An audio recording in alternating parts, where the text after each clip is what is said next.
see a little button on the top left corner, red button going recording. Mm-hmm. So just be mindful what you choose to share because it will be recorded. And then I'll send this recording out tomorrow. And I keep these recordings up for the whole 6 months. So you've got a chance to download them if you want to listen to them. And then after the 6 months, I clear them. So, but I'll be reminding you anyway. So don't worry too much about that. So welcome everyone to the first of 6 sessions for trauma-sensitive yoga, particularly for yoga teachers. And I'd like to welcome Jenny and Sandra, Roxy, Valerie and Bianca, and also Narelle hopefully will be joining us from Young. And so we've got 6 in the group. And so be mindful that, you know, if you can't make it for a session, that's okay. Just let me know. I'm always doing the recording, so you'll be able to listen to the session and catch up before we connect for the next session. So does anyone have any technical questions or anything before we start tonight?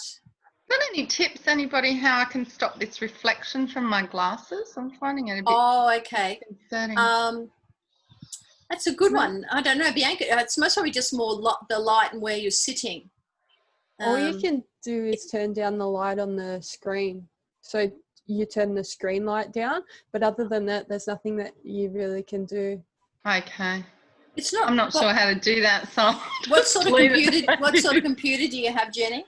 I have got an Intel laptop. Normally on the keyboard there might be a logo for brightness. It looks like it looks like brightness.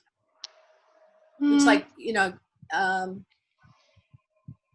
yeah, no, look, I won't hold you up with that. I'll have a play with it later. It's not bothering me. Is it bothering anybody else? Well, I really only need them if I'm reading. I mean. Okay. Well, let's see how you go because Thank you. We've got a bit of a PowerPoint, but it's fairly big, so I think you'll be fine.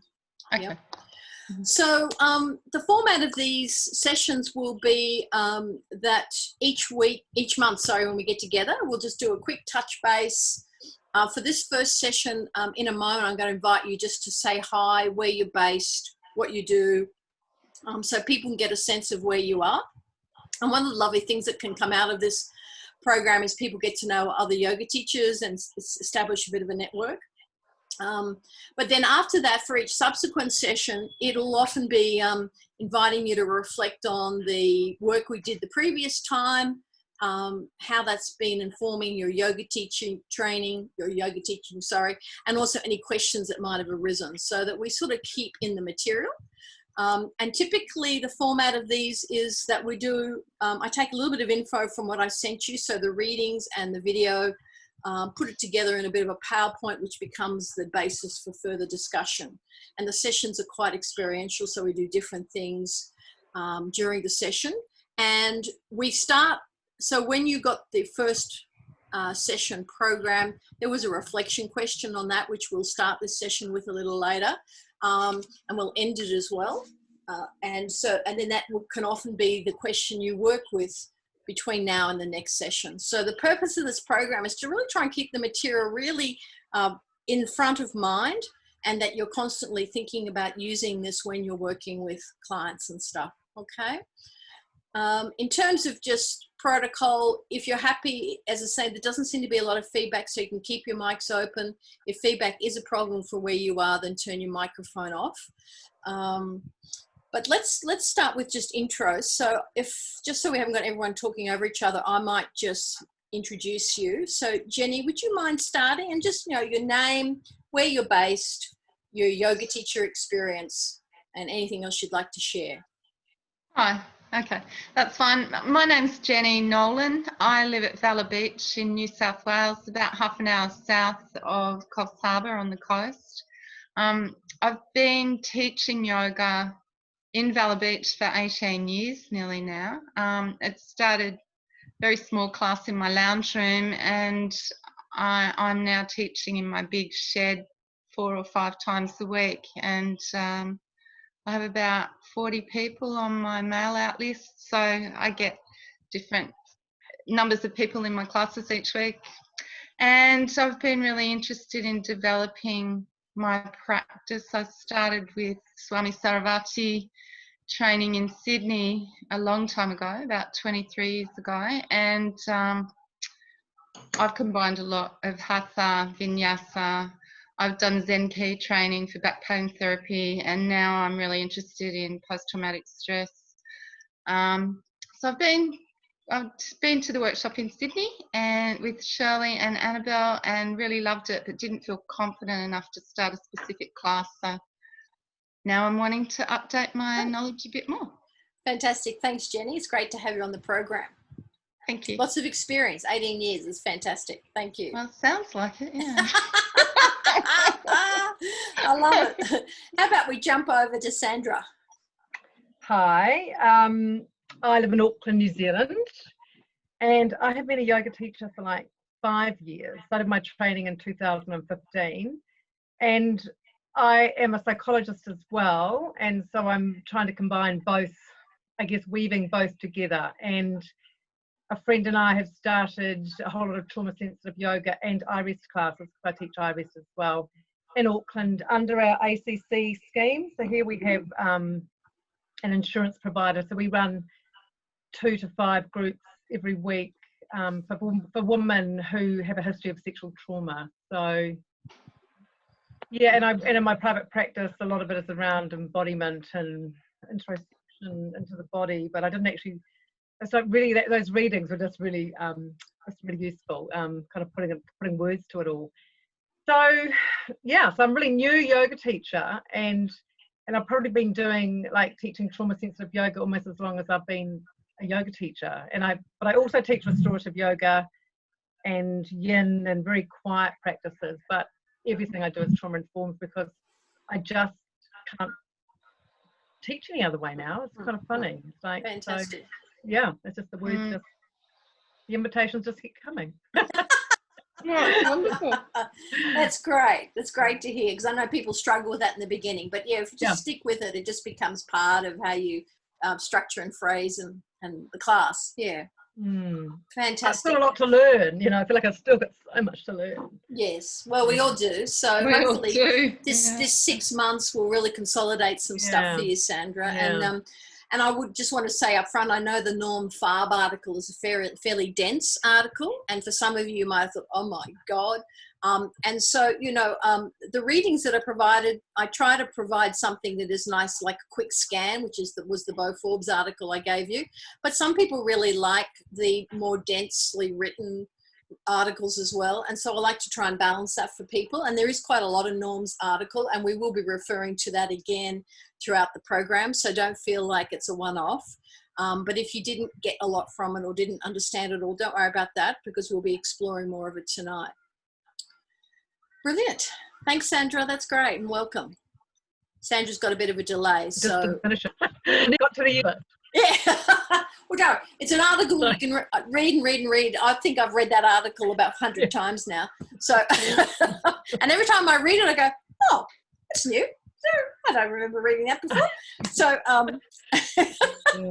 but you know, it's interesting the work that Farb is doing, because he's part of a young bunch of neuroscientists who are really trying to look more at the contemplative practices and how they affect our nervous system and neuroscience. And there aren't a lot of people doing that sort of research. So his contributions, I think, are really quite useful. And I came on him through my connection with Bo Forbes, so because she's worked with him quite a bit. So that's how I sort of came to know about him. So we'll, as I say, we'll refer to that reading again throughout the 6 months. Fantastic. Thanks, Sandra. So let's go to Roxy. Hi, everyone. Lovely to meet you all. I've been a teacher for 18 months, so different to you, Jenny. Not 18 years. No, and at the moment I teach in a yoga studio twice a week, and I teach aged care yoga as well. So I go to a local aged care home, and really keen to share trauma-sensitive, trauma-informed yoga, you know, particularly for people who can't always make it to studios. And yeah, I just really believe in the ability for it to be a supportive practice for people. So, the workshop last year with Shirley really resonated with me. Yeah. Great, Roxy. I'm pleased you were able to join us. So, Roxy, I met Roxy at a training we did with Lululemon, and it was quite a good bunch that day, wasn't it? It was, Great day. Yeah. So, welcome. Thank you. Valerie. Hi everyone. Thanks Shirley. I live on the far west coast of this large land, a place called Bustleton. Oh, beautiful. Yes. So Bustleton on the bay, and Bustleton close to the ocean, the real ocean. I've been trained as a Drew yoga teacher in 2013, and then instantly did the Drew yoga therapy training. So I'm beyond myself with information. And part of the process was with Annabelle, we had some sessions as in the yoga therapy training on trauma sensitive yoga, and then Annabelle and Shirley came to the West, and I did a day's workshop with them and was absolutely hooked by that stage. I teach at the moment through the University of the Third Age, which means they're older folk, predominantly women. I've got a couple of classes with them each week, and they're fabulous. And I've started what I call commercial yoga class, because the U3A classes, I provide my services on a voluntary basis, whereas the other class I've recently started is in competition with other yoga teachers. So, yeah, it's interesting working in those two environments. I also scored an amazing gig, what's this, week 3?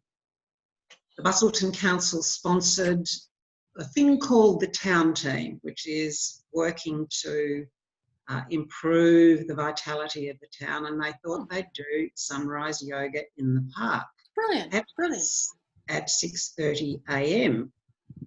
And when I got there on the first day at 6:15, there were 30 people, and we counted 115. Oh, Wow.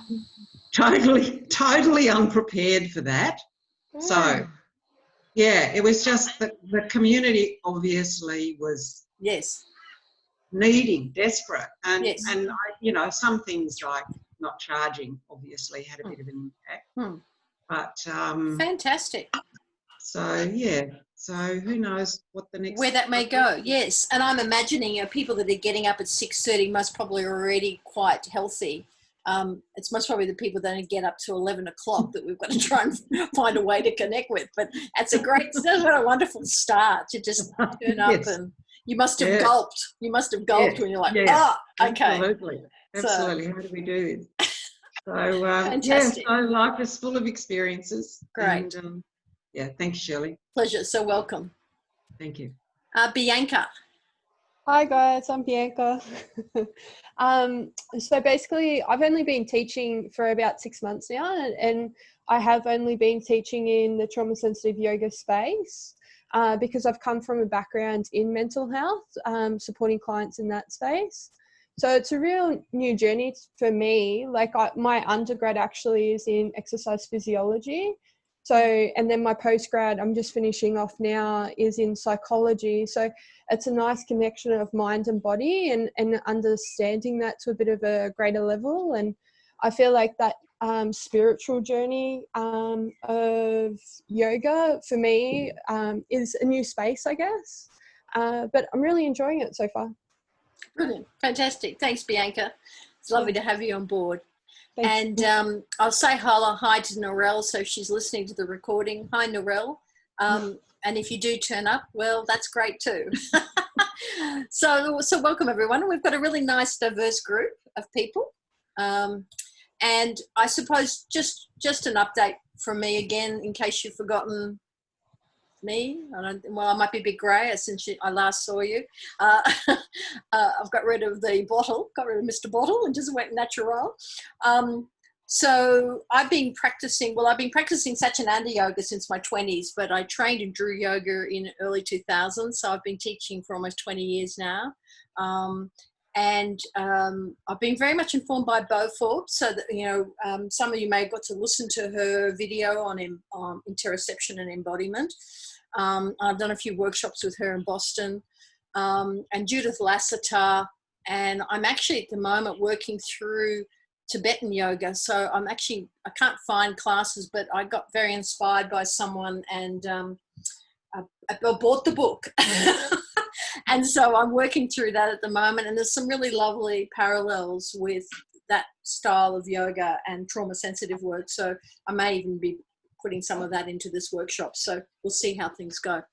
Great. So that's a little bit about me. And Annabelle and I continue to run the trauma sensitive yoga program. So we've got one coming up in Sydney in early March. And it's really interesting. Since we started 8 years ago, like the market is really full now with trauma-informed training. Like, everywhere we look, everyone's running trauma-informed training, which is fantastic. Like, it feels like there's a real desire for people to become more trauma-informed. So hopefully this 6 months will really deepen your understanding of this work, particularly when we're working with trauma survivors, but particularly tonight when we're looking at interoception. This is really, I think, something that's very important for all yoga teachers to know.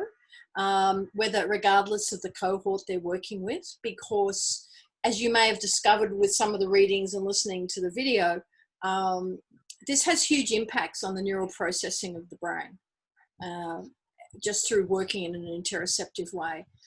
So I think, it's a really important skill, and some of you may be more advanced in this than others. So tonight, what I want to do is go through look at the window of tolerance again, and each time we get together we'll be looking at that, but then we're going to really dive into interoception a little bit more, look at how you can make your teaching a lot more interoceptive, some of the neuroscience behind it, and also the benefits of that. So that's where we're going to go to tonight. So I'm just going to pull up presentation. I'm just turning a light off. Go for it.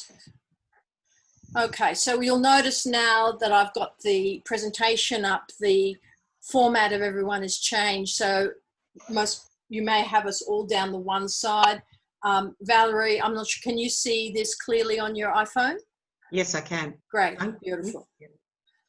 So just very, very quickly, I love this picture because this sort of is a picture that sort of denotes what happens if we have some sense of interoceptive awareness. So the woman sitting upright with this sort of smile on her face, and I'm imagining some sense of connection to what's going on inside her.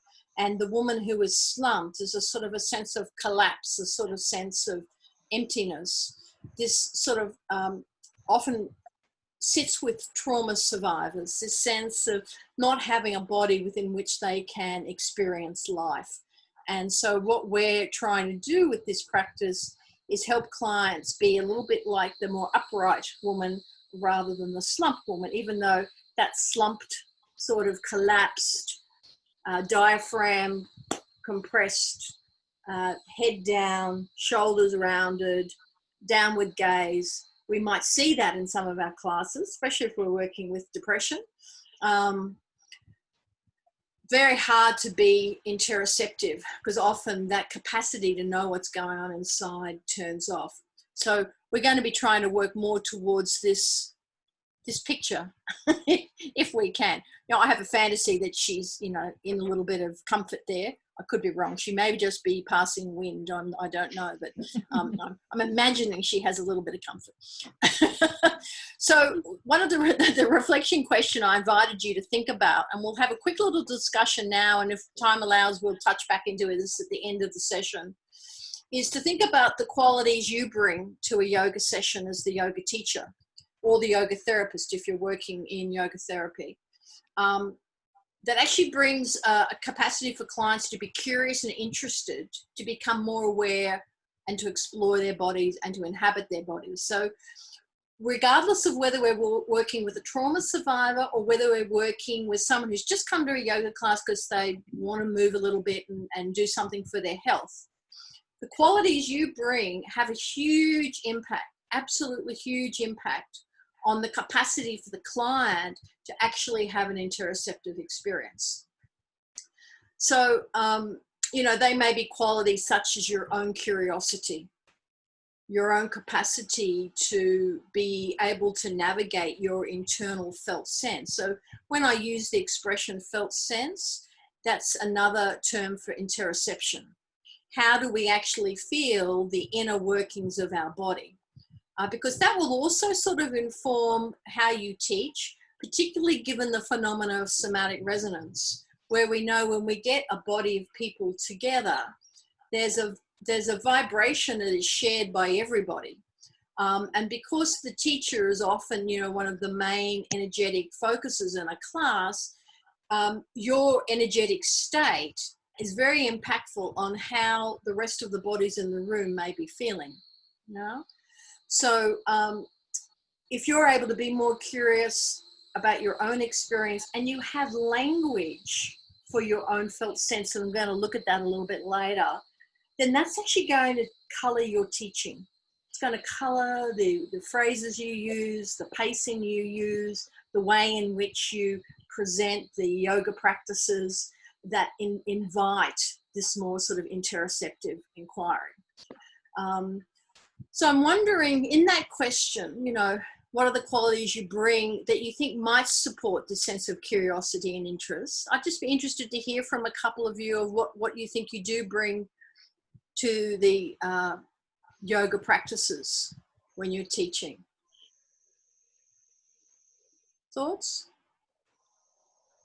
I wrote some things down. Yes, great, Jenny. I read the question during the week, last week. But I don't know. Go for it.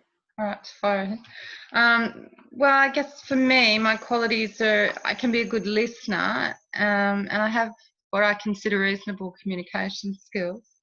I'd like to reassure that there's no expectation of particular sensation or experience, and that it can be intriguing to look in and encourage taking it slowly and with inquiry.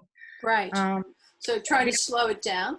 Yeah. To ensure that the participants are comfortable in their pose, and to close the eyes if they are comfortable with that, because it's a little easier to be introspective rather than looking out. Yes. So when you say a good listener, you know, I'm imagining that's, you know, ears listening. But I wonder too, if we can springboard off what Jenny's just reflected there about listening with your body. Is that a concept that makes sense to anybody? The sense of listening with your body, and if so, you know, it might be nice to hear your thoughts on that. I don't know, Jenny, did you have thoughts on that? I hadn't considered that as much, but I think if I was listening with my body, and somebody was explaining something, then yeah, I could possibly interpret that and show the rest of the group. Is that what you mean? Well, it could be. I'm just opening up. I'm not going for a particular answer. I think Bianca, you had something you wanted to add to that. Yeah, I guess like being able to understand somebody when they enter the room in terms of the way they interact with you, in terms of their presence in the space, and being able to meet them where they're at in terms of their presence, especially if you're working with someone who's hyper or hypo aroused. So I should simplify that. So you either someone super energetic or super like. We're going to explore that, so you don't need to explain that too much. That's okay. Yeah. So tuning into their vibe when they arrive. Yeah. And trying to meet that. Yeah, because if like I feel like if you're the opposite, or if you miss the mark, it can't be like. I don't think it's as beneficial for someone. Yeah. Good. Yeah. So like if we think, Valerie?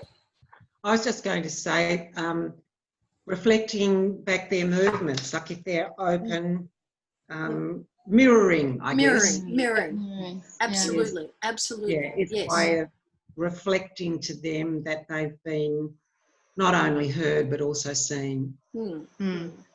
So if we were to do a little experiment, and I might engage Valerie on this for a sec, I'm going to demonstrate what it's like to not listen to conversation effectively and get Valerie to let me know what it feels like, okay?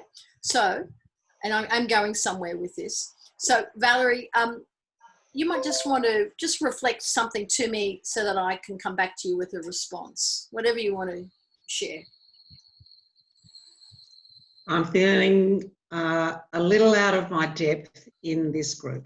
Okay, yeah, so you're going to have steak for dinner tonight, huh? Beg your pardon? You're going to have steak for dinner tonight. So what did you notice then when I said that? Well, first, I couldn't believe what I heard. I went, what? Is there something wrong with my hearing? What? And I felt it was that totally dismissed, like absolutely non-existent, invisible. Was what I was going for. I didn't really mean that, but you got the hint. Well done, well done. So that's a great example. There's a little example of if we're not listening clearly with our ears, how the person may feel missed, not heard. And the same as with our body. When we don't hear the client through our body correctly, the client will feel missed, not seen, not understood, not heard. And so when I'm talking about listening with your body, it's not necessarily that you're listening with your body to have a verbal conversation with the client, but when you're listening with your body, that actually informs where you may take your yoga practice with that client or group of clients, yeah? Because a group has a felt sense, as does a one person. So when you're with a group of people, you'll be listening with your body to the group energy. So when I talk about listening with your body, that's an interoceptive process. You'll be getting an experience of the people around you or one-on-one. And it's a little bit like what Bianca was talking about. And then you just sort of get you get a temperature, you get a sort of a vibe, and then you find a way to respond back. And it may be just through movement and breath. It's not necessarily a discussion where the person feels like, oh, my body's being recognized here. Does that make sense?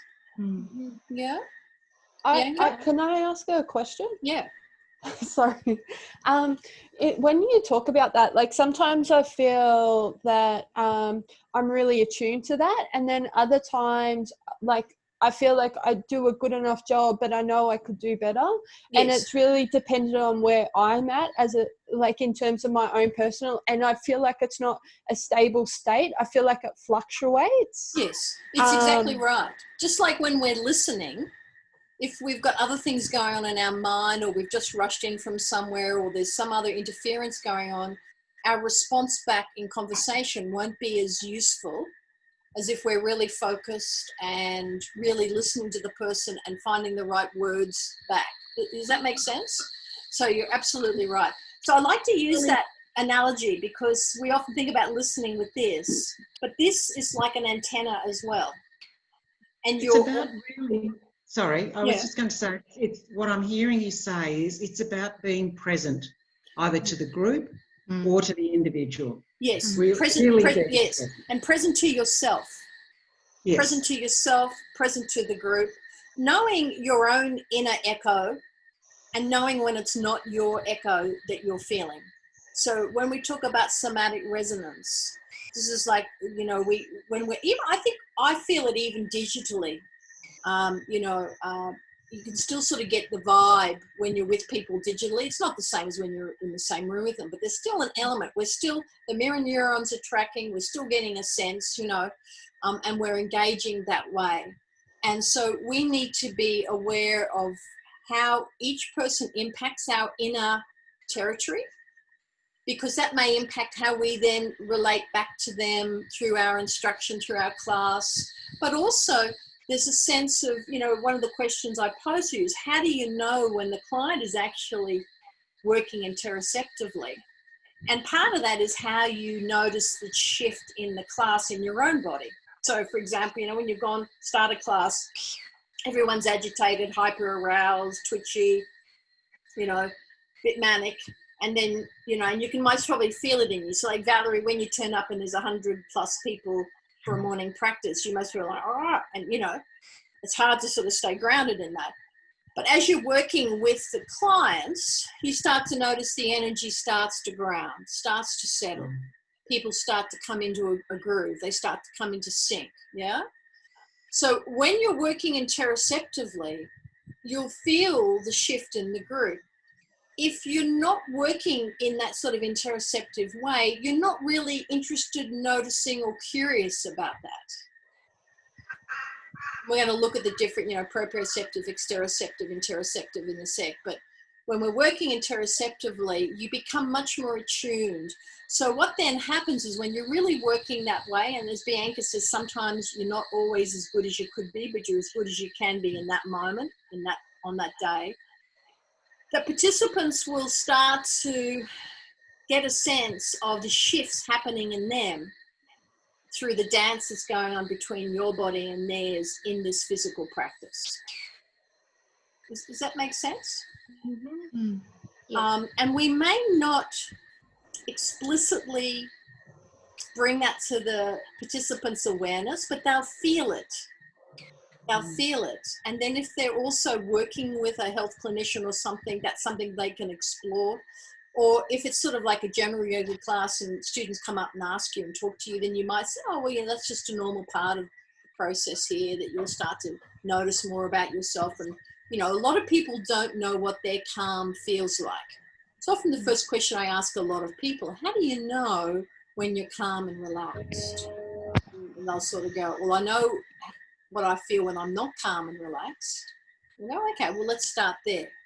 So this sense of being able to be able to get a sense of, so when you're listening with your body and you're providing instruction and then the class is running, then what are you noticing in the students to tell you that they're actually working interoceptively? So you might notice a shift in the energy, but you might also notice a shift in them and how they work with each practice. So when someone's working interoceptively, as Sandra said a little bit earlier, there's a sense of slowing the work down.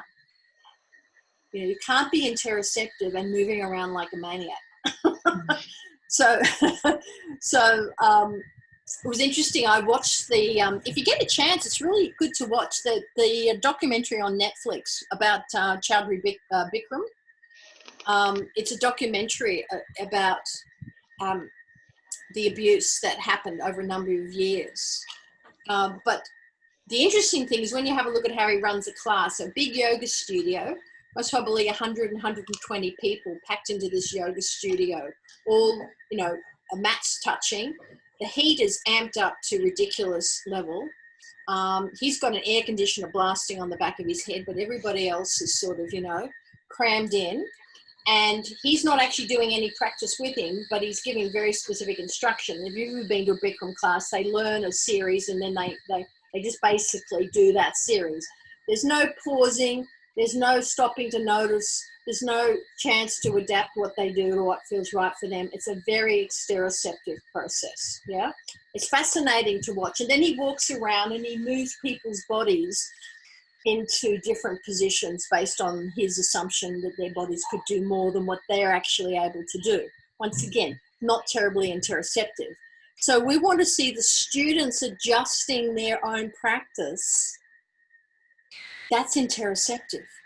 So if we're offering bridge, for example, and, you know, we can see that the student is really struggling and the legs are shaking. You know, when we see people trying to practice bridge and pushing their pubic symphysis up towards the ceiling and they stop breathing, and then you give an invitation. So you say, see where you can find that sweet spot in this practice where you're not struggling, but there's also still a little bit of effort. Now, someone who's working interoceptively, you'll see them adjust. Someone who's not, they'll just keep struggling at the practice. Yeah. So we want to be looking. So if you've got 120 students in a class, and I know, Valerie, it's different for the morning practice. You know, we're not doing necessarily an interoceptive practice there. But we're doing a very useful, you know, body practice with movement and breath, and, you know, it's fantastic. But when we've got a smaller group, then we have a greater capacity to really actually be able to see. And sometimes it may be that you have to sort of sit and really look at your languaging. We're going to look at languaging to try and you're speaking to that one person who's still really not understanding that they actually have the opportunity to go stronger into it or less, you know, because they don't know how to navigate strong or less. Yeah. So, so I think it's important that we're aware of what we bring. Was there anything else they wanted to add to that question before we move on? We'll come back and look at it again at the end of the session. I mean, Sandra. we teach with our eyes closed. And do you? Yeah. Okay. And we and so we are basically saying, this is TCTSY kind of training, which I've done as well, and it's kind of, okay, my eyes are closed, I'm teaching from my own experience, and your eyes can be open or closed, and then it gives people permission to go inside. Because I know for me, I can go inside myself into my body a lot easier if my eyes are closed. And so I'm just thinking, you know, I can do that listening with the body when people arrive and at the end, but during the practice, I'm not. So I'm just curious around how that might feel for people. Well, there's a couple of things there on that, Sandra. One of the things that we suggest is you don't teach with your eyes closed, because for trauma survivors, they need to know someone is looking after the space. So you do actually need to be able to develop an interoceptive awareness with your eyes open. And really that is about in your own personal practice. We have two of us in the group. So we have somebody teaching and somebody who's kind of next to us, in case somebody wants to leave the room or things like that. So there's kind of, in a way, there's two lots of eyes, but then both might be closed. Yes, So, which is not terribly useful for trauma survivors, because that feels sort of, part of the, and I'm not saying that the trauma center model is incorrect, but what I found in my own practice is that the capacity to have the yoga teacher actually participating with, everyone is doing something. No one is just sitting and watching, because that can be very triggering for some participants, can feel very predatory. And you miss this sort of somatic resonance and rhythm that can happen when we're all moving together. And actually when you're moving together with the participants and noticing, because part of this is in the early stages of a trauma class, to be able to help the participants regulate, you need to be able to see when they're about to dysregulate. Because once they really dysregulate, or if they go into a very dissociative space, then it takes much longer for them to come back into the session. So, when you're actually being able to track each of the participants, that then also shapes and colors your language and how you structure the class. But I think in terms of, for each of us to be able to develop that interoceptive awareness, we'll look a little bit later in the neuroscience, in that when you have your eyes closed, yes, it's absolutely easier for everybody to actually, as long as there isn't trauma, to actually go deeper internally, because there's an alpha wave network that actually is initiated. But for trauma survivors, that's a little uncomfortable for some. And so we need to sort of, in our own personal practice, actually do our own personal practice with our eyes open and still feel into our body, still be able to feel into our body. It's like doing a meditation practice with your eyes open. A lot of people balk at doing meditation with their eyes open. But actually it's a very interesting practice to throw that into the mix, to do some of your meditations with a soft open gaze looking downwards. Because if you can only be still or quiet when your eyes are closed, that's not very functional out in the world. Does that make sense? It does make sense. It goes against everything that I've been taught, but that's okay. That's why I'm here, to learn, and I have my eyes open to different ways of thinking around this. And everything I'm offering is for you to make us decide whether it feels right or not. Bianca, you wanted to add something? Can I give a bit of an example? Is that okay? Like some of the feedback that I've been given, or? Sure. So like I was working with one particular client, and the client chose to have their eyes closed. And that's because that's what they were doing previously in terms of meditation themselves. They were trying to implement that practice. And then after the practice, the client started chatting to me about it, and the client started telling me how their eyes were dodging around in their head and they couldn't say, basically it wasn't very useful for them. They were doing it, but it was very traumatic for them, but they kept on doing it because they thought that was something that you had to do. Yes. Even though after I'd given the choice and the option around, you can do it with your eyes closed or open, and I always kept my eyes open. And with this particular client, the client actually explained how they're always listening for the gate outside, or they're always, if they hear the gate, then they know that they're not safe, or the window or something like that. Yes. And when I kept my eyes open, that made them feel safe because they knew I was aware of that environment for them, and they didn't need to do that. Yeah, so that's the default mode network, which we're going to talk a little bit about. Yeah. So I think Sandra was sort of, as you said, Bianca, offering eyes open or eyes closed, Yeah. but people will go to what's their habitual pattern. Yeah, Interestingly, if people are doing eyes closed and you've got your eyes open, you can often see if you're really tracking their eyes, if their eyes are closed, you'll see the eyeballs moving underneath the eyelid, and that's telling you that it's actually not working terribly well for them. And so then if you notice that, sometimes it can be useful to say, for a moment, we could explore softly opening the gaze and looking down, and pause and rest in that for a moment, and make a choice around which feels most useful for you in this very moment. Eyes open or eyes closed. It may change. Let's explore. So we offer that. So rather than saying open your eyes because you're not going to settle with your eyes closed, we sort of find a nice way to language it. And they may still keep their eyes closed, but we note that, yeah. So, and in all the sort of multiple classes I've worked in stuff, and very much in our training, we said do not close eyes. And I'm surprised actually that TCTSY suggests that, because I mean, I would never do it with an individual working one-on-one, but in a group situation, Yes. always keep my eyes open in one-on-one, but group, and people really love it. People say, I feel like no one's watching me, Yes. and there's a freedom, and actually nobody is judging, nobody is watching. Yes. But I'd be interested to see what it's like to do it and I suppose if you're teaching in a circle, there's less chance for people to feel like they're being viewed. If you're teaching in the more traditional stacked room, then yes, it can feel like people are being watched. But typically in a circle, and most people's heads towards the center of the room, the only time really there's eye to eyes if you're standing up doing practice. And then you do need to have your eyes open because you need it for balance. Yeah. So yeah, it's an interesting one to explore. But let's move on because we have got a little bit to go through. So as Bianca introduced a little earlier, the window of tolerance. So think about this. You should all be aware of this model that was put together by Pat Ogden, and I think Janina Fisher's done a bit of work on it, and Babette's added her bit to it.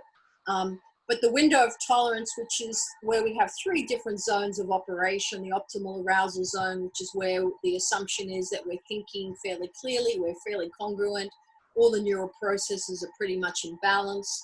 At this optimal zone, a person has decision making to either stop or continue, even if they're in pain, but they're conscious and they're doing it, and there's a sense of feeling somewhat in control of the process. When people are either feeling dysregulated, they may become hyper or hypo-aroused. And then when people are in those actual phases, it's much more challenging for people. They're feeling they're either interoceptively flooded if they're hyper-aroused, or they're interoceptively shut off if they're hypo-aroused, because they're trying to manage the degree of energy that's running in them. And so if we're running a yoga class and we're inviting interoception, but they're actually hyper or hypo-aroused, then you're actually working counterintuitively to how they're trying to regulate.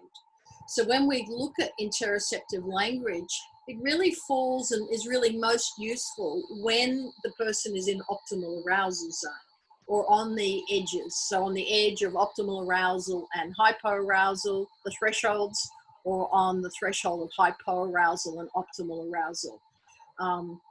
So that's why it's also really important when we're running these classes to create a quality of environmental safety, teacher safety, a pace that's appropriate, so that we can try and maximize the amount of time clients might be in optimal arousal zone. But at the beginning of a class, everyone may be not necessarily in their optimal arousal zone, and we may need to do certain movement, which we've talked about in the training, to help regulate people a little bit more back to the optimal zone so that they can really explore that more interoceptive awareness. Does it make sense? So we want to work on the safe but not too safe principle. So working on the edges or the thresholds is really important with this sort of work, because that's how we consolidate the optimal zone and how people become less sensitive or impacted by external stimuli. And so trauma survivors may have a very narrow window optimal zone, which means that they trigger very quickly. But as they develop greater capacity to regulate, and this is as a direct outcome of interoceptive practice, they're able to tolerate themselves, others, and the environment much more effectively. And so when we're working one-on-one, it's much easier to try and do that work. When you're working with a group, it's a little bit more challenging.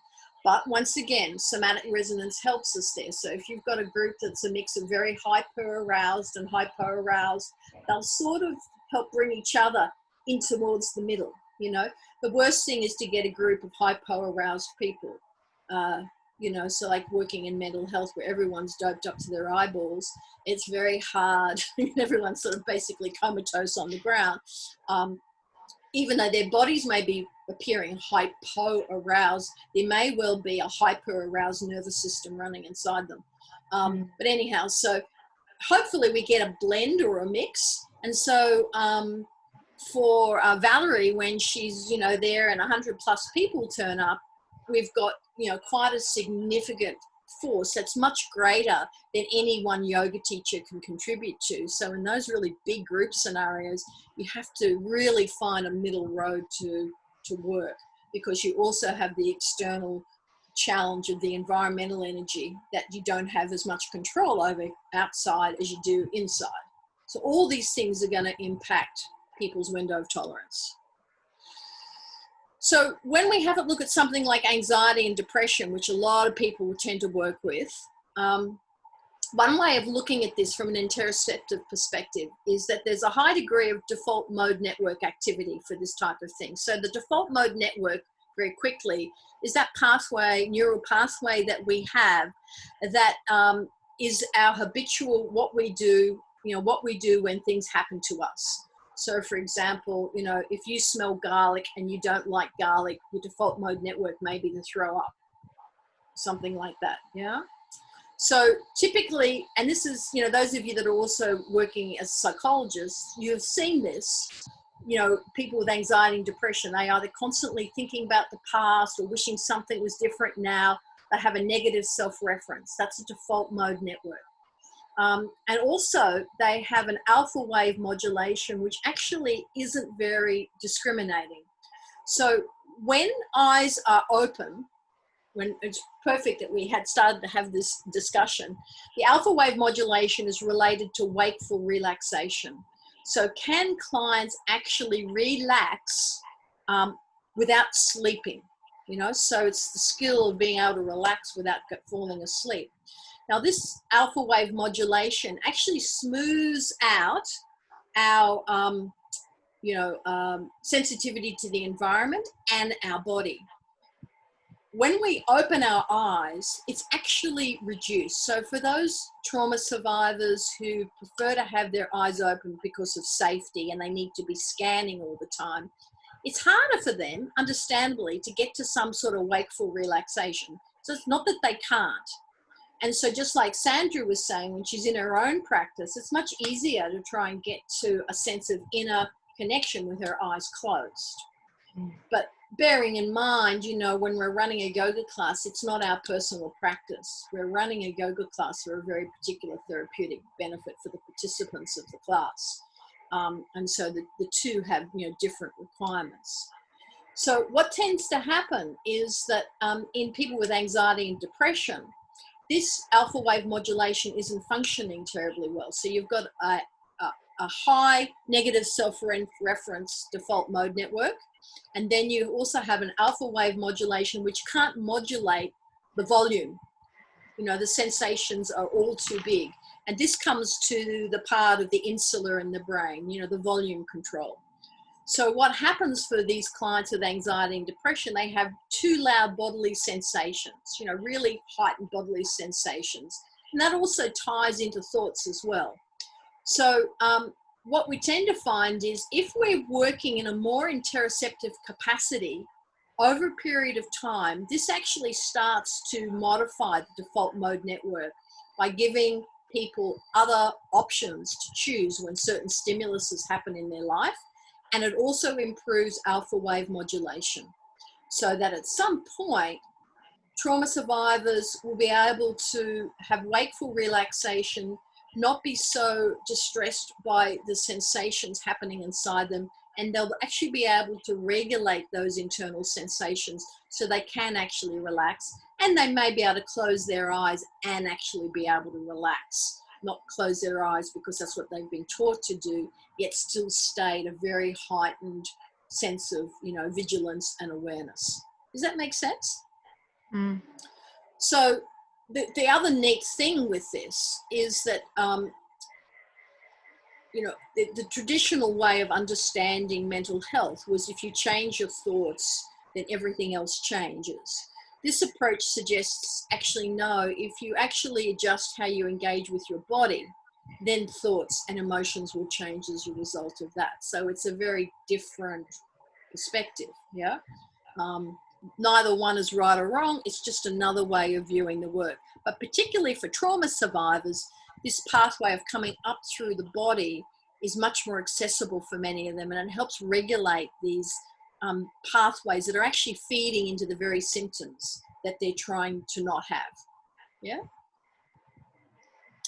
So any questions on that? I know it's a bit of neuroscience there, but hopefully it all makes sense. Shall I just one question, if that's okay? Sure, Jenny. These pop-ups that you're doing, are we able to access those? Are you able to? You'll get a copy of this PowerPoint with the recording tomorrow. Great, thank you. No worries. So what also happens is we have a body map in our brain. Our brain actually has a body map. So it knows where our arms are, where our legs are, where our head is, where our liver is. It's like a little map in our brain. But when there's a deficit of interoceptive awareness, we could look at that as almost like a form of trauma for the brain because it disrupts the body map in the brain. When clients have to numb because of trauma, then, you know, the brain sort of says, well, you know, I can't feel this part of me anymore. It's missing. And it, you know, I think looking at it as like a trauma for the brain is an interesting way of looking at it. You know, Thomas Hanna, who was an American kinesiologist, coined the term somatosensory amnesia, where he talked about the fact that when we hold our bodies in chronic tightness, our brain actually forgets that we actually have more stretch than we're actually using. And so because we chronically hold our bodies in tightness, the brain says, okay, well, that's my new set point. I'm just going to be tight. So Hannah developed a technique of waking up the brain to say, actually, no, you could actually stretch much more. And so reminding the brain, oh, look, you've got all that stretch, not just that much stretch. So this sort of, the brain is fairly lazy.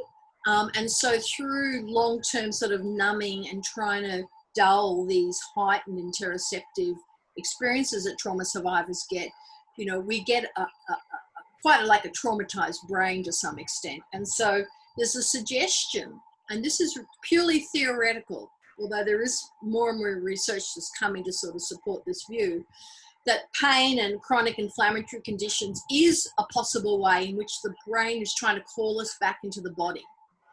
It needs to be able to connect with the legs, with the arms, with the heads. It's an adaptive response. So when you look at phantom limb scenario where people have had their limbs amputated, yet the brain continues to actually believe that there is a limb there, yeah? You know, it needs to have a complete picture. So these diseases of disembodiment like irritable bowel, gut disorders, chronic fatigue, anxiety, depression, chronic pain, eating disorders, addictive problems, you know, one way of looking at this is long-term interoceptive numbing actually sits behind potentially the development alongside the neurotransmitter and neurochemical cascade that happens because of, you know, the disordered stress response that trauma survivors have. So they sort of go hand in hand. So the imperative to develop interoceptive awareness, not only in trauma survivors, but just general Joe public, because general Joe public sometimes don't also know too much about what's going on inside, is really important for generally good health, but really important for trauma survivors, because the only way they've been able to navigate the world is to just disconnect. Any questions on that? So there's a suggestion that there are hotspots for interoceptive inquiry that tend to be the holding spots for people sometimes. So these particular areas, the feet, the abdomen and the pelvis, the heart and the upper spine, the throat and the jaw, and the cervical spine, which is also seen as the second pelvis in terms of stability. So you have your first pelvis, which is actually the pelvis, and then the second pelvis is the cervical spine. And so typically these are where people may be most numb or hold most pain or tension. And so I'd be interested, for those of you who have been teaching for a little while, you might have noticed this, that these are fairly provocative areas. And people will often present and say, you know, I've got TMJ, or, you know, you notice that they've got this total constriction in between their shoulder blades, or they're totally rounded and the heart is sunk, or anytime you do any work around abdomen, pelvis, it's triggering for them. Is that making sense for people? So we need just to be mindful about that sometimes when people are joining our classes and we're doing the intake, we're really curious about what's the physical challenges that this person's actually presenting with, because it may also be some clue into sort of this interoceptive numbing that happens, because we might find that their conditions sit a lot around these particular hotspots in the body. Yeah? It's interesting. You can't separate mind and body at all, can you? No. And I suppose, yes. Definitely. And when I talk about mind, I'm not talking about brain. So brain is a processing organ, but mind, you know, is something that sits more sort of here. And it's interesting. I heard this great story. A Buddhist nun was telling me about. They were at a training one day, and there was this monk who was very distressed and had some mental health issues. And one of the other monks sort of tried to escort this monk away.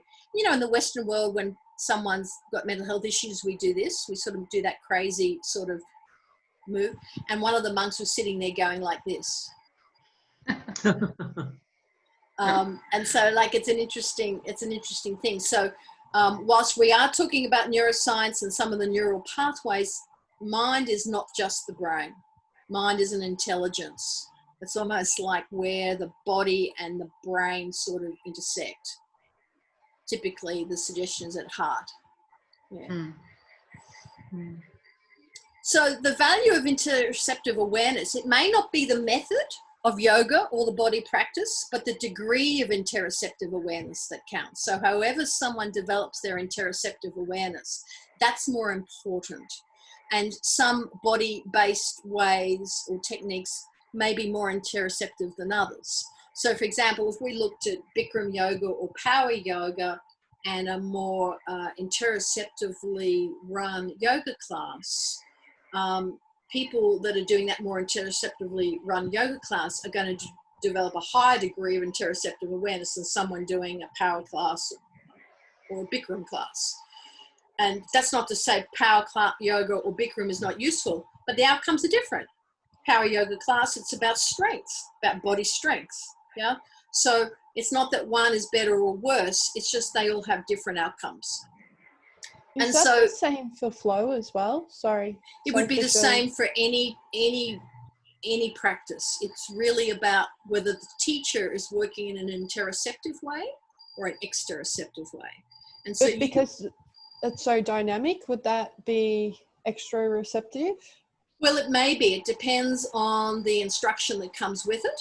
And we do know that for interoceptive curiosity and awareness to develop, there needs to be periods of pause and reflection to actually note what's going on.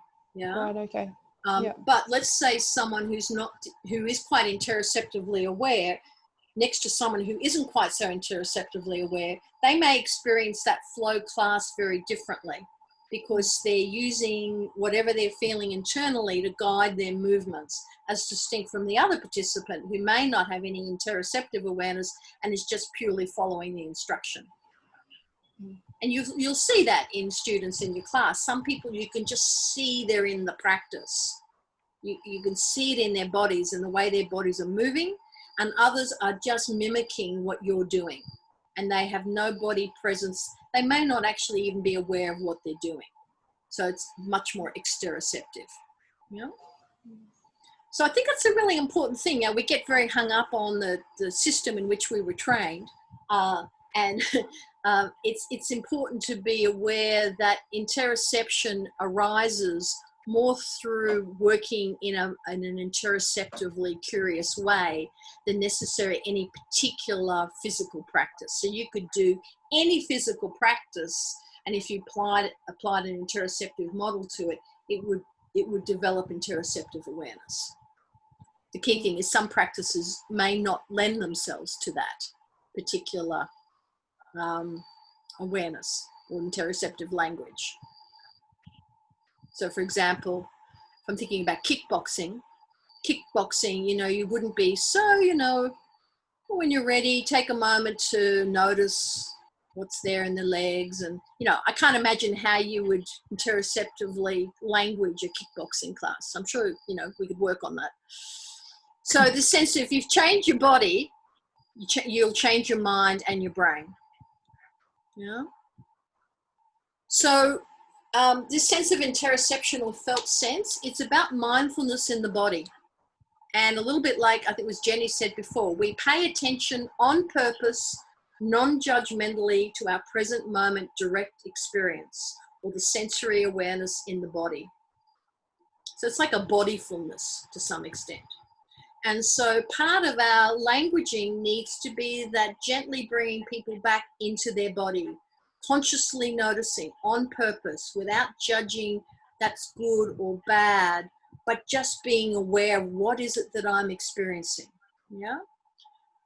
And so there is a sort of a continuum of embodiment. So as we've been talking about this concept of exteroception, so like what's happening around me. So where you're all sitting right now, depending on what's going on around you, there may be other things getting your attention. Yeah.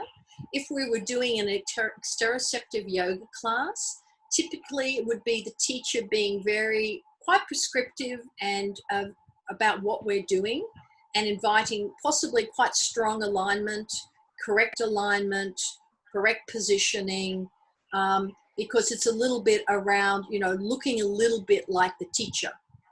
And it's a great skill to develop. Like I've certainly had stacks of clients who are far too interoceptive and have no exteroception. They're so into themselves that they don't notice anything that's going on around them. And so sometimes it's about saying, hey guys, actually, I'm in the room, this is in the room. How does it feel to notice? Well, actually, no, I can't really notice you. I'm just, with me. So exteroception is important. And if I was crossing the road, I'd want to be exteroceptive. I don't want to be in my navel because I might get hit by the express bus to Byron Bay. So I need to be looking. Proprioception is where's my body in space, and that really involves musculoskeletal attention. So when we practice proprioception, we're actually tuning into the receptors in the body, and the proprioceptors, the balance receptors in the body. And for example, if I was to get you all to stand up and close your eyes, you'd get a very quick sense of whether you're actually using your receptors for balance or whether you're using your eyes for balance. So a lot of people use their eyes for balance. So when you ask someone to stand up and get them to balance and close their eyes, they topple over because they fixate their eyes on something, and that's how they balance. And that's often how we teach balance in the beginning, is a gentle gaze, straight ahead, soften the gaze, find a point that's not moving, and see if you can balance. But true proprioception is to be able to stand on your feet and use your sense of where your body is in space through your proprioceptors to actually balance. And that might be something you want to play with in your next personal practice, is closing your eyes when you balance. Some of you may do that already. Yeah. Interoception is what's happening inside my body, and it's more a visceral attention. So it's more around what are we noticing in our tissues, and also our organs actually all are having sensations as well. Perceptively aware, we're actually feeling all those aspects of our internal felt sense. The tightness in my stomach, you know, the constriction in my chest or my lungs, and so on. So interoception is a much more finely tuned sense of my body. So once again, exteroception, what's happening around me and how am I responding? Very sensory loaded. Proprioception, where is my body in space? Interoception, what's happening inside my body? And so for trauma survivors, the question becomes, is my body something to move beyond? And that's often how they present. I don't want to have a relationship with my body. I don't like to feel my body. Or is the body a potential conduit for liberation? If we can actually develop this sense of interoceptive awareness, can a person actually live in connection with their body rather than despite their body?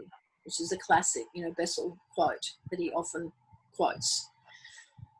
Making sense? So we really want to work, all those three are very useful, exteroception, proprioception, interoception, but we'll often find trauma survivors, they're incredibly exteroceptive. So if they're too close to someone, you know, that person will be impacting them too much, yeah? And so we need to be mindful about that. And we need to be mindful, so when we had the discussion before about eyes open, eyes closed, often if we're running a trauma-specific class, I'll often start a class assuming that, you know, they're not really hyper-aroused, but even if they're hyper-aroused, I might start in a circle, everyone's head towards the center, no one's looking at anybody else, eyes open or eyes closed, whatever works for them.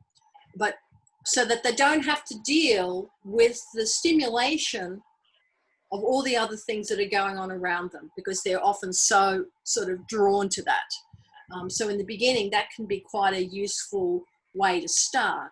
They'll still be aware of the person next to them most probably, so we have to space these things so people aren't touching. And we may even give people an opportunity to position their mats within the circle in a way that feels right. But we want to try to maximize the possibility for interoception at the beginning, because that's what we really want to develop. They're already most probably very well exteroceptively developed. Is that making sense for everybody? Mm. Yeah. Any questions? No? All okay? I think we've lost Roxy. She's having problems with her link. Hopefully you can get back, Roxy.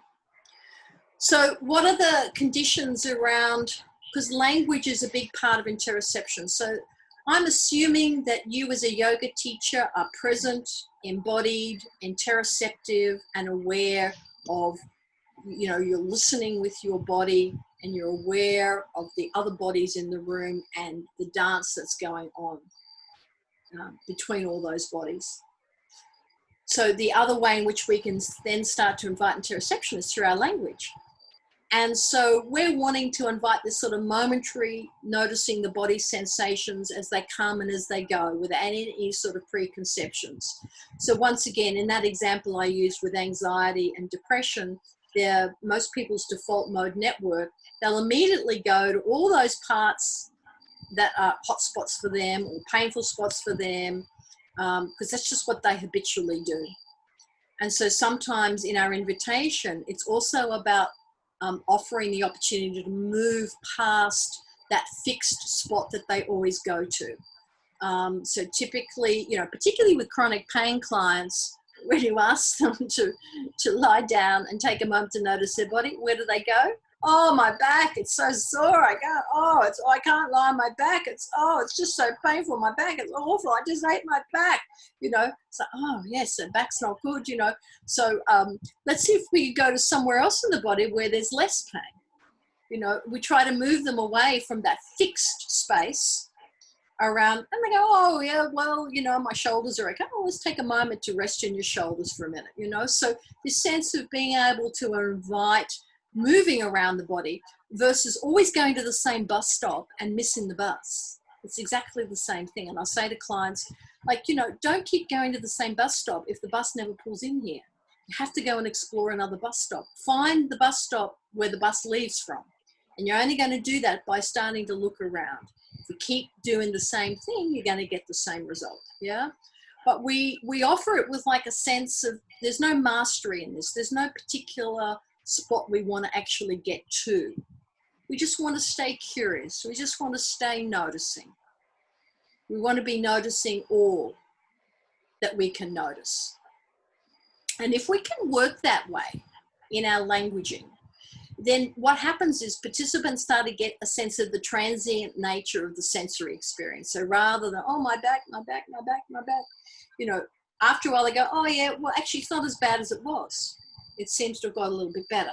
So the sense of, rather than my back is always painful, yeah, my back is painful, but there are times when it's more painful than others. And sometimes I don't even feel it at all.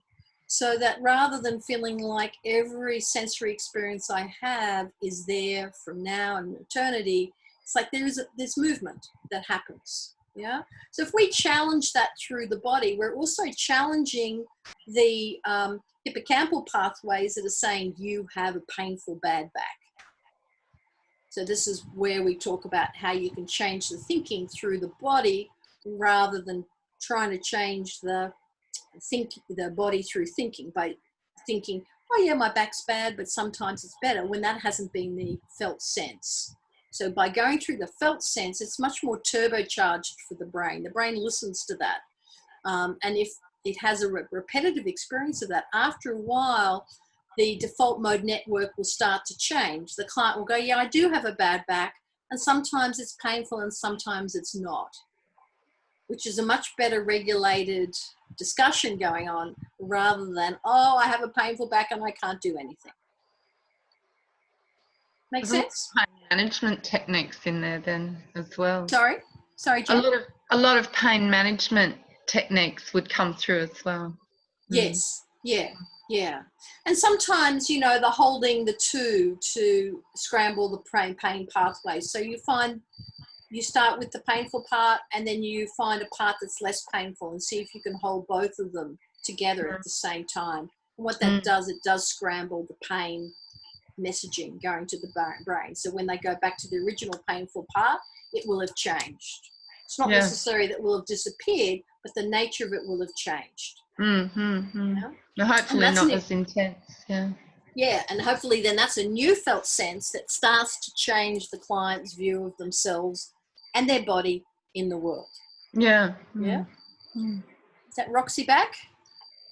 There she is, she's back. She's looking a bit stressed. You okay, Roxy?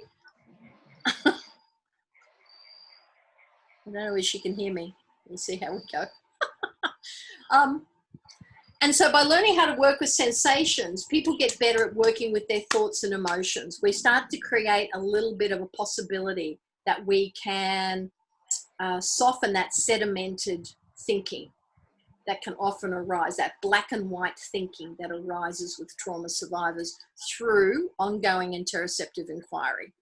So if we were to try to language these statements, I've put a couple of statements up here. So raise your arm 90 degrees is not an interoceptive statement.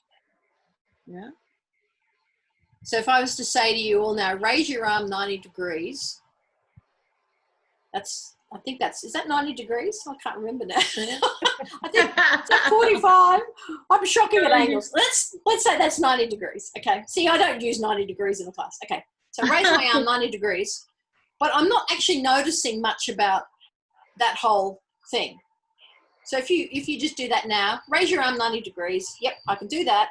And then I come back down again. But I'm actually not feeling, I can feel a little bit of my shoulder, but I'm not noticing much of the movement. Yeah. So that's a command. That's an exteroceptive, raise your arm, look like me, move. Yeah.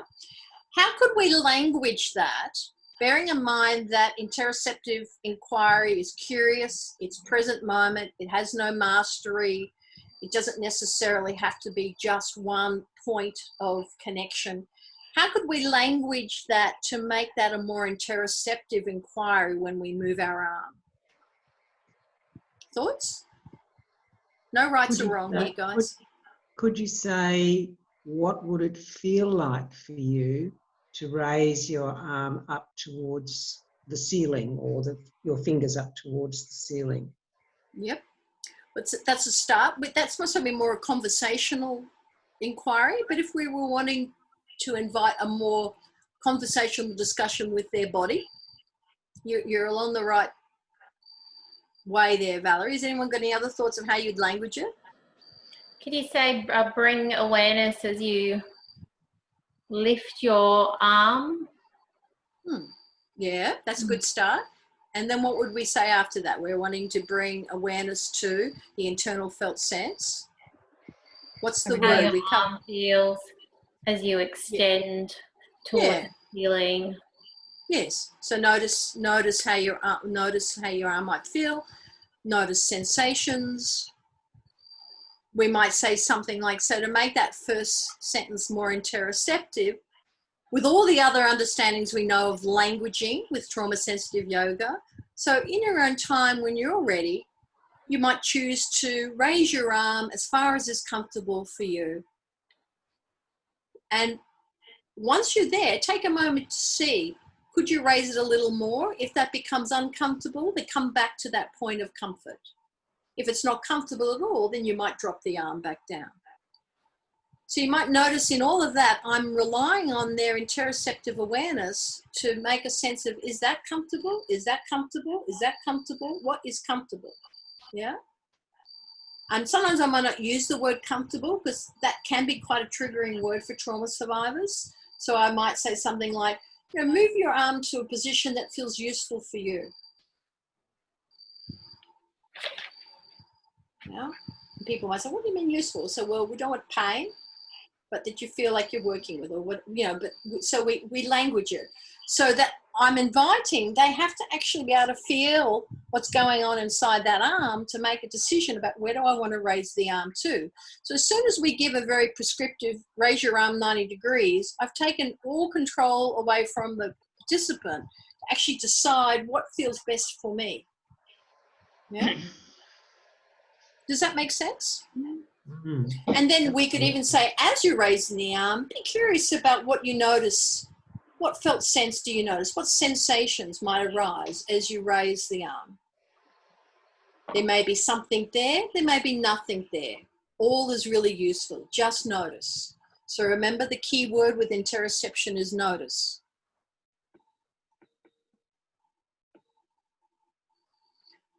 So if we play with that again, if I was to say to a client, lie down. Now that would be incredibly triggering for a lot of, even people that aren't trauma survivors, but lie down. How could we say that interoceptively? That might invoke a little bit more interoceptive inquiry on behalf of the client. When you are ready, yep, begin to move your body onto your forearms, and if it's comfortable for you, come down to your spine. Mm-hmm. Yeah, so you're slowly lowering them down. I like that. That's one thought. Yeah. Others? Perhaps just finding a way to come to a shape on the ground that feels right for you. It could be that. Could be that. Bearing in mind that, remember, we don't have any expectations. So I'm loading you with a trick question here, because they may not want to lie down. Bianca. I was going to say that you might like to give them an alternative choice, like because that could be a potential triggering space to be lying down. You could give an alternative. So how would it sound? What would the language be around that? You may That's interoceptive. Yeah. Okay. If you like, you may like to find your way onto the ground. If this isn't useful for you, the alternative is blah, blah, blah, like a seat or something like that. Yeah. And then when you would get there, you would say, you may notice your head connecting. That's not really interoception though. I was going to say the head connecting with the floor or the spine. But more, you may notice sensations arising in a certain area. Right, so there's some good elements there. You know, there's choice. We always want to be offering choice. So if we're wanting someone to lie down, is it because we're wanting them to rest, or is it because we're going to be doing a posture, I suppose? But if this was like a lying down to rest, then another interoceptive inquiry might be, in a moment, we're going to take a moment to just settle for a couple of minutes. You might choose to do that sitting or resting on the floor. Take a moment to notice what arises in you with that invitation. If you're not sure what you'd like to do, then pick one of those and start to explore it. And if it's not feeling useful for you, then you might try the other. So what we're offering there is the opportunity for them to make the decision through a felt sense. And also, I noticed the way that you're explaining that you're providing transparency for the client, so they know where they're actually ending up and what the benefit is for them. So you're not just saying, why we're going to do that, Yeah, because they may be thinking like, why are you making me go onto the floor? What's the next step from here? Yes. Yeah.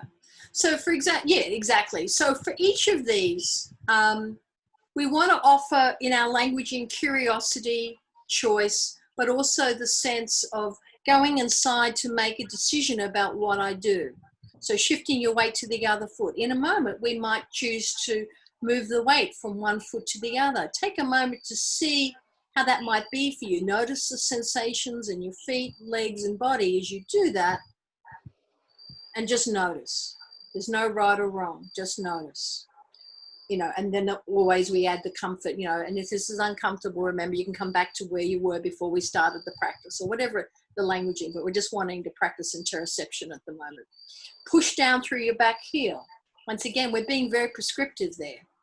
So for example, if we were doing downward dog, let's say, taking a moment, we describe them how to come into the position, find the right position for your foot and heel. Notice any sensations. If there's discomfort, adjust your position. Listen to your body. Notice what works best for you.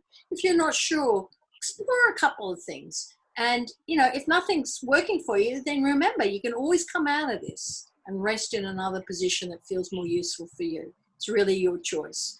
So all the way along, we're frustrating them a little bit because we're not giving them a really specific instruction. We're asking them to go inside and find. And so in the beginning, what people will do is they'll follow what you're doing. They'll be very exteroceptive, but there will be people that will start to play with that. And then over time, we start to notice that, that they shift in terms of how they engage with the practice. So the key thing with language is the language is really important to develop interoceptive awareness. And so the key words are notice and be curious. Notice and be curious.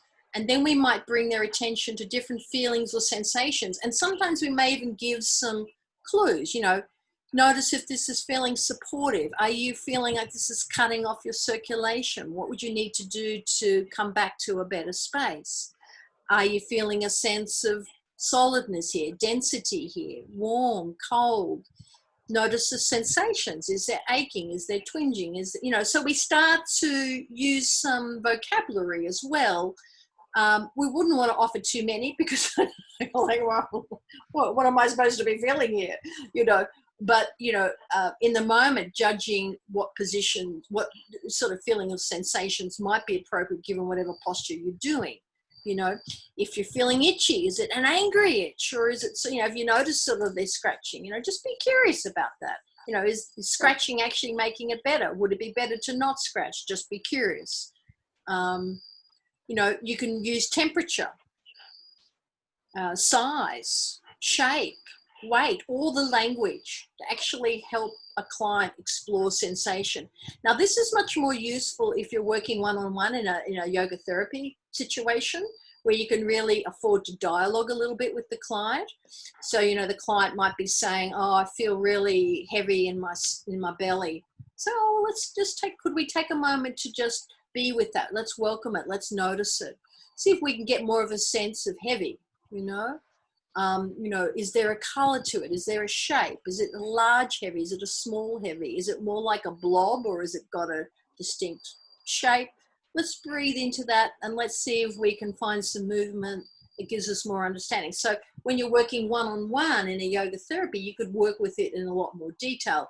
In a group, you might use more general sort of descriptive language, but we want to sort of develop some sort of curiosity for the client to go, yeah, what is that? Is it heavy? Is it light? What is it that I'm actually feeling here? Is it tingling? Is it shooting? Is it pulsating? We want to actually invoke some capacity to be curious and stay with. That's really important with interoceptive awareness. Just stay with. Always providing the client, and if at any time this becomes uncomfortable, you don't want to do this anymore, remember you've always got the choice to stop what we're doing, go back to what feels useful for you. Might be a practice we did a little while ago, you know, or whatever, however you want to language that. Does that make sense? Mm-hmm. Yep. Yeah.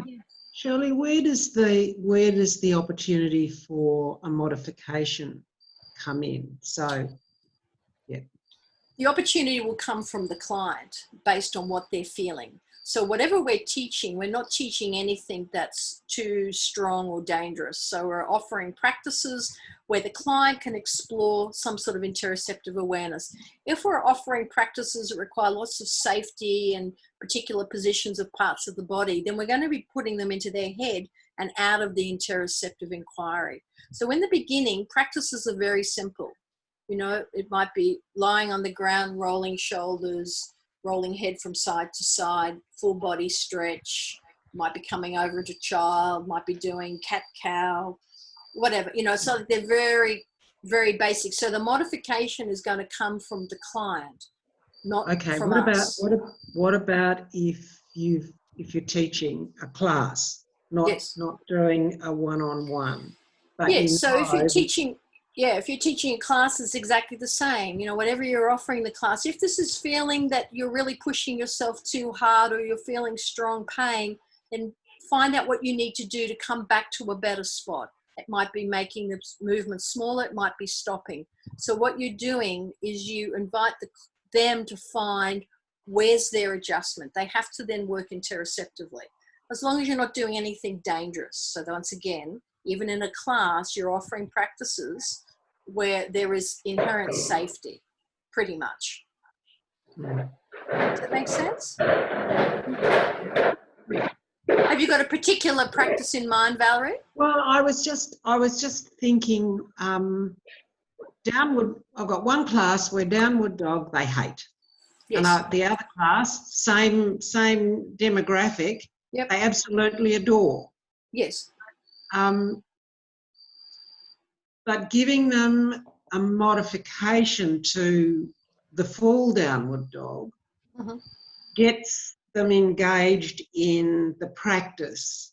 Yes. So they feel that my sense is that there's, I wish I could do the full downward dog, but I can't. But I can participate. I can be part of this class by doing the modification. That's fine. So that's you just pitching the posture to the class. So that's standard for any class, that you're going to get a sense of the class and what they feel capable of doing, and then you're going to pitch how you present the postures. Sometimes when you've got a mixed class where you've got some who don't like downward dog and some who do, then you have to offer, you know, and you start with the simplest way and build up.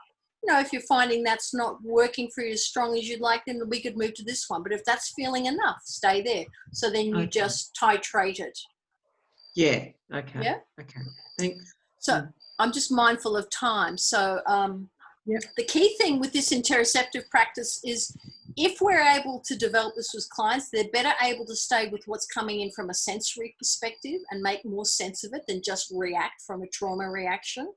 And it lowers the intensity of the too loud sensation, so the alpha wave modulation.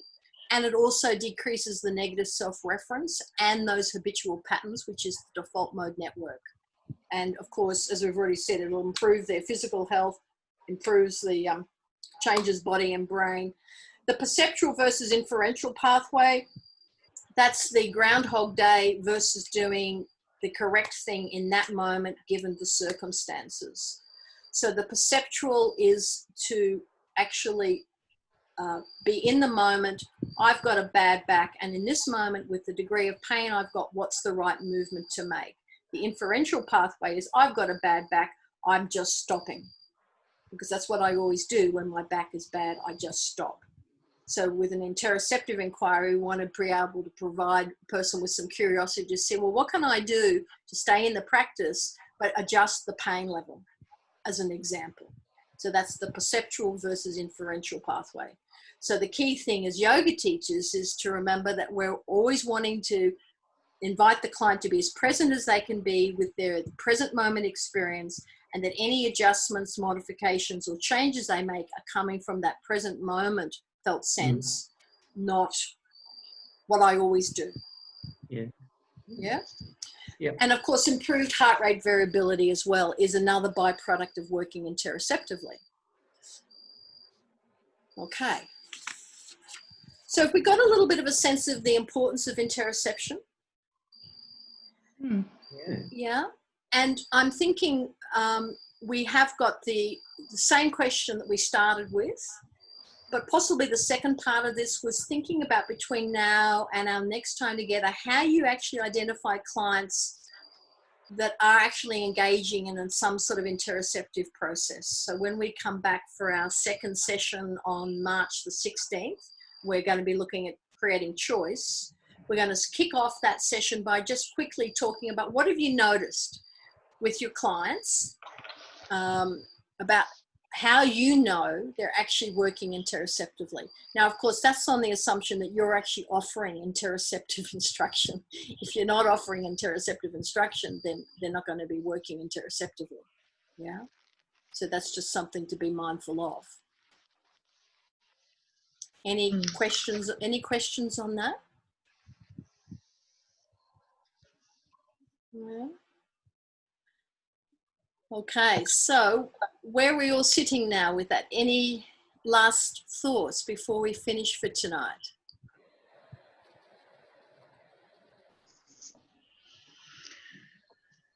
No? That's a nice exhale there, Jen. I'm trying to absorb all the language. That's my stumbling block. Well, don't worry too much about the language, because the key thing is when we're working interoceptively, the key thing we're trying to do is invite the client's capacity to be curious about their internal felt sense and to adjust their practice based on that.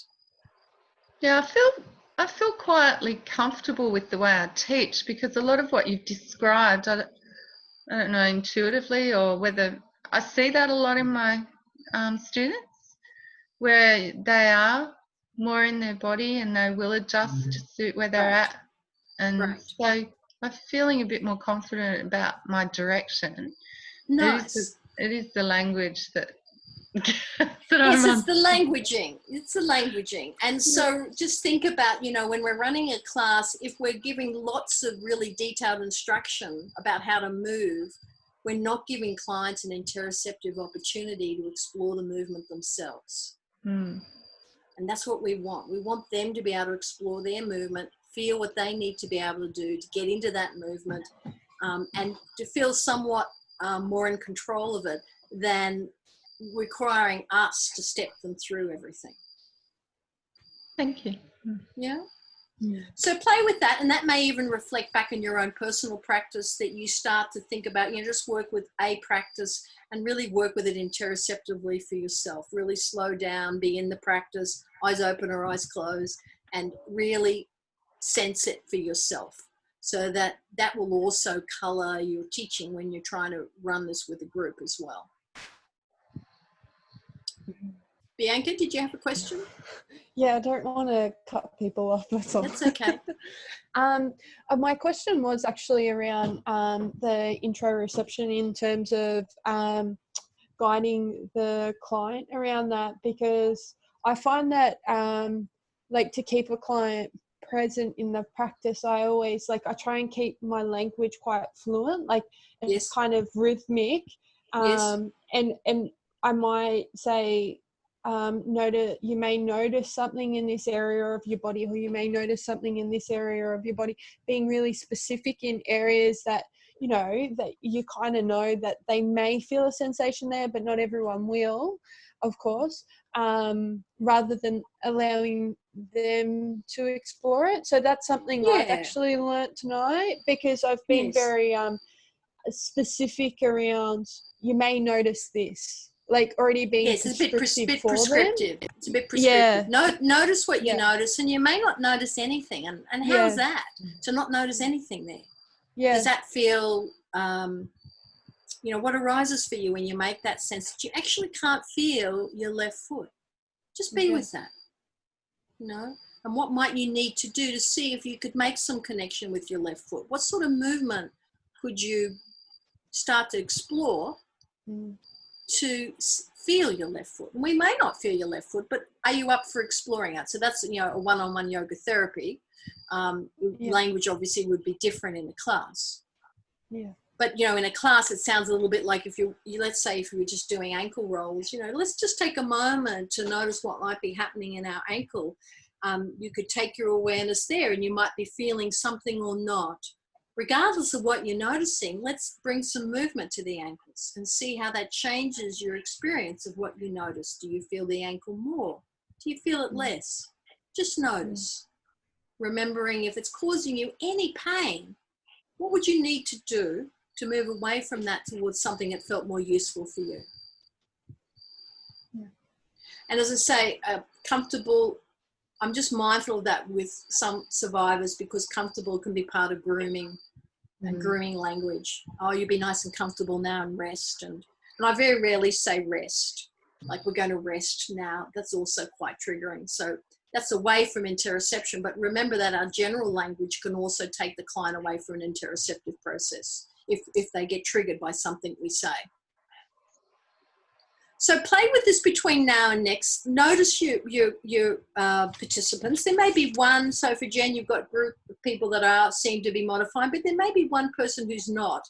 And see if you can, in your language, see if you can find a way to support them just through your language and how you're structuring the course, that they may start to become a little bit more curious about themselves. That's what we're really wanting in that sort of developing that felt sense.